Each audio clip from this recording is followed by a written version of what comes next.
guys, bear with me on this one. We're going to do this in one take. I'm not going to edit this one because it's my wedding anniversary today, and I'm going to go out to eat in a little bit and not edit this video.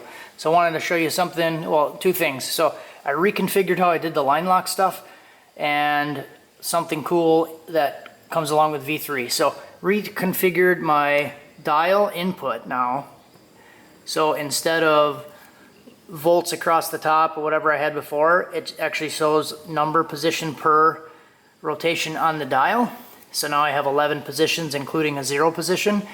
And then what I want to do with that, or what I did with that, is I changed my dial-a-boost output, or my line lock output, because I have my dial now triggering my line lock. I did that in one of the previous videos, so it's hard to see there, but I have my dial for my line lock out below setting 1, so anytime I flip it to 0, it flips on the line lock, and I got rid of the TPS position input for that one. So I didn't want to have to be partially on the throttle to get the line lock to start, so now whenever I flip it to 0 and it's below 10, then the line lock comes on. So I'll go into the truck and I'll show you that.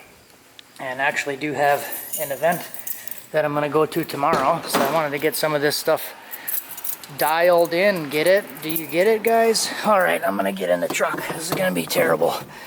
Alright, so the cool thing that's new with V3 is actually in the handheld, and there's probably a bunch of new stuff that I haven't even seen or found yet.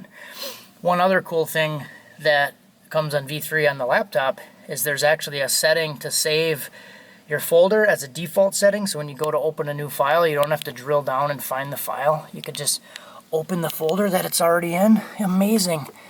Really cool. Alright, so check this out, guys. I got my dash there, and notice anything different on there? I have my coolant pressure input on my little mini dash now, so that's pretty sweet. But check this out. I got a dash 2 setup that's all inputs. So my line lock inputs and outputs. Line lock out, front wheel speed, flex temp, rev limiter input, coolant pressure, back pressure, dial-a-boost out percentage, and then dial setting. So I have, let me back up a little bit, my dial setting. I flip it down to 0, it goes to 0, and now my line lock comes on. I got the little green light for my line lock. Pretty cool. So then I go to like setting 1, 2, 3, 4, and I have dial setting 5, 6, all the way up to 10. So that's pretty cool. You can put inputs and outputs on the handheld.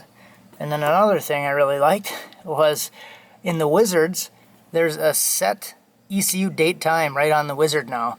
So if you had problems like I did with data logging and the file types were all messed up, I just set the ECU with the Wizard, ECU time with the Wizard now, and yeah, it's all on there. But I thought that was pretty cool.